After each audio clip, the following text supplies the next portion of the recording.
Alright, Ghidorah, move the fuck over. You had your chance at the spotlight, now it's time for Mothra to shine. But this time, she brought her stepbrother.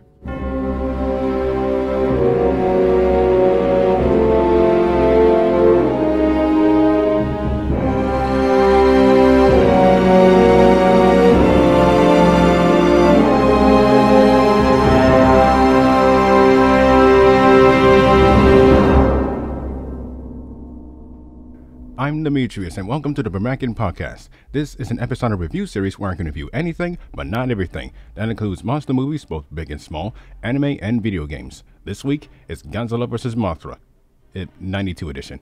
So, do you remember when I talked about the concept of Mothra having her own film in the last review? Well, as I stated, Mothra vs. Bagan was an idea by director Kazuki Omori until Toho promptly looked at the script and then threw it into the recycling bin. The reason for that is because the studio didn't believe that the moth would be profitable overseas, and she was, quote, a character born purely out of Japanese culture. Like I said, you won't know until you try. It was after the success of Godzilla vs. King Ghidorah that things began to change. Originally, both producer Shogo Tomiyama and series creator Tomoyuki Tanaka wanted to resurrect Ghidorah with a film called Ghidorah's Counterattack, presumably without the time travel nonsense. But here's the thing. It was a poll that prompted Ghidorah's return in the first place. Forgot to mention that in my last review. Sorry about that. It was another poll that demonstrated that Mothra was more popular with the female audience, to which, by the by, was the majority of Japan's population. Which isn't hard to see why. I mean, seriously, Mothra is best girl after all. Well, here's the thing. This created another problem.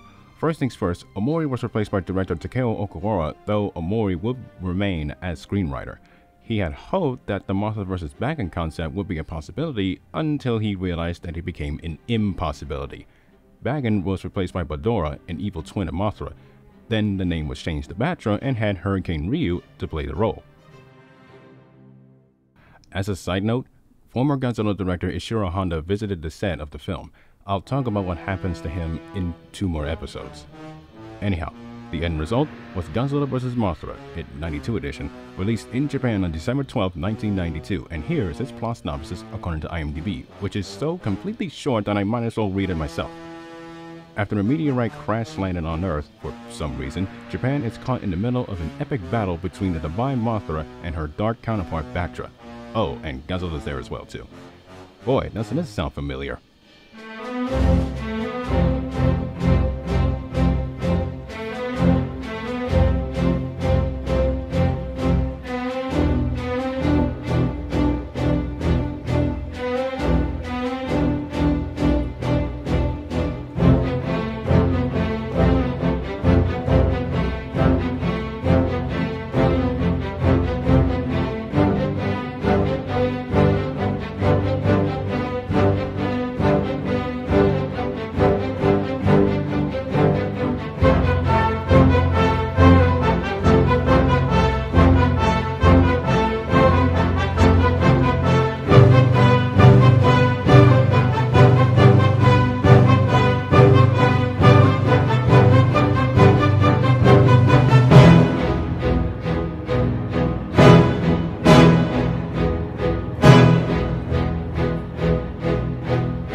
gotta be honest, aside from the fucking lawnmower that is mowing outside my window, what the fuck are you doing, neighbor? When I saw that I have to review this one again, it wasn't the reaction of pain and agony that was the case for versus King Ghidorah. It was the reaction of, oh, wait, this movie actually existed. Now, here's my reaction after I finished watching it. Meh, it was decent. The story wasn't as headache-inducing as the previous, so that's a plus. But the main problem is that while the movie does have a message, it is overblown almost to the point where it feels redundant. I mean, I get it, take care of the planet you live on or else Mother Nature will leave a pile of shit on your front porch. But seriously, why did it have to be hammered home several times? Once or twice was enough. While I commend the actors and actresses in the previous film for the material they were given, here, most, if not all of them, are forgettable. I guess the main lead does have something going for him, but not by much. Aside from him, not one character has anything to write home about. I don't know why, but for the second time in his career, Godzilla is relegated to being the third wheel. That's not to say that he doesn't do anything. Far from it.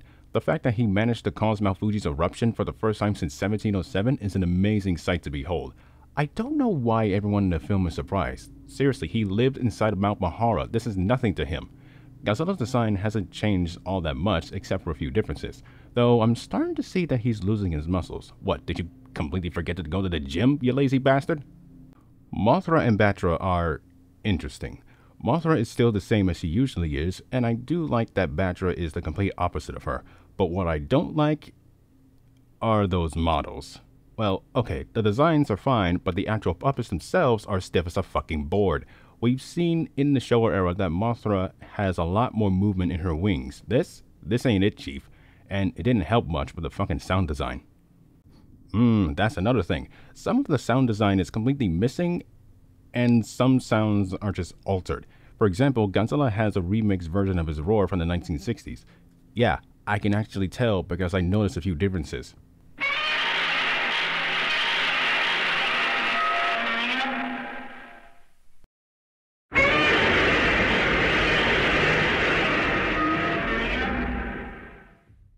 Yeah, if you got good ears, you can tell. Also, what I don't like is Batra's roar, or specifically Rodan's roar being used as Batra's. I would not bat an eye if Varan's roar was used instead. The effects, at least half of it, are a major downgrade. Even at night I could notice the wires. And the buildings don't have that much detail to them. It didn't help much that the film itself was rushed, and it shows. The only thing that wasn't rushed is the music. Love the updated music for Mothra and the marches, and I do like Batra's theme. Overall, Mothra vs. Godzilla 92 edition is a very meh film. It's not groundbreaking, and there isn't anything to write home about. If I watched it when it came out in theaters in Japan, I would watch it once. Only once. Okay, wow, I just got off the phone with John Hammond, and he says he's making a park out of dinosaurs. This won't backfire at all. Until then, thank you all for watching or listening. If you enjoyed this video, leave a like and subscribe to the channel for more of the Brumakian podcast. This has been Demetrius signing off, and hail to the king and queen.